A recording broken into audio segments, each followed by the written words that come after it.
शामत कुरैशी साहब हमारे साथ मौजूद हैं, पाकिस्तान तहरीक इंसाफ के वाइस चेयरमैन साबिक वज़ीर ख़ारिजा साहब हमारे साथ मौजूद हैं। सर ये बताइएगा, इस मुल्क में ऑडियो टेप का सिलसिला एक तवील अरसे से चला आ रहा है, ये क्या चलता रहेगा? दुनिया बहुत आगे निकल गई है, इन तमाम चीज़ों को अब शायद अदालत में प्रूव भी नहीं किया जा सकता, लेकिन हम अभी तक वही हैं कि किसी तरीके से अदलिया को, किसी तरीके से वकला बरादरी को प्रेशराइज किया जाए, मुबैना ऑडियो टेप कल लाएगी। क्या कहेंगे सर?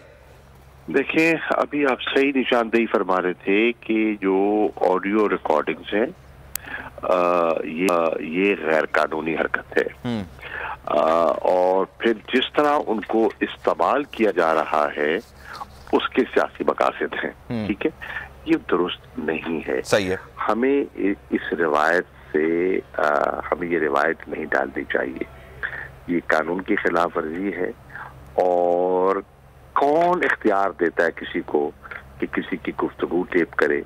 अब इमरान खान साहब ने जो सदर पाकिस्तान को जो खत लिखा है उसमें जो मुख्तलिफ उनने हवाले दिए हैं, 4 हवाले दिए हैं, एक हवाला उन्होंने रिकॉर्डिंग का भी दिया है कि किसको ये इख्तियार है कि मुल्क के मुंतखब वजीर आजम की गुफ्तगू रिकॉर्ड करे और फिर वो उसको इस्तेमाल करने की धमकी दे। ये बिल्कुल नामुनासिब है।